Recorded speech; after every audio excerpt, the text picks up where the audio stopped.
হিন্দুরা কেন গরুর মাংস খায় না? আচ্ছা, গরুর মাংস খেলে কি হয়?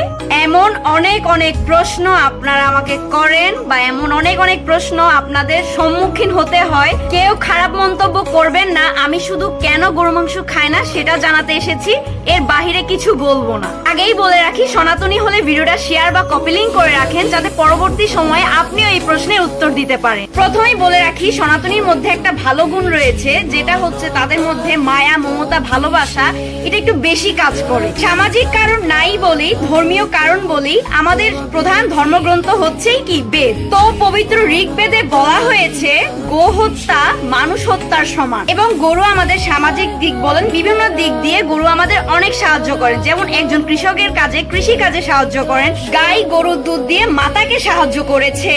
সবশেষ গোমাতা হচ্ছে ভগবান শ্রীকৃষ্ণের খুবই প্রিয়। এ কারণে এই সব দিক কারণ মিলিয়ে সনাতনীরা গরুর মাংস আহার করে না। আশা করি যারা জানতেন না তারা আমাকে আর এই প্রশ্নটা করবেন না। সকলে ভিডিওটা শেয়ার বা কপি লিংক করে সকলকে জানার সুযোগ করে দিবেন। ধন্যবাদ। হরে কৃষ্ণ।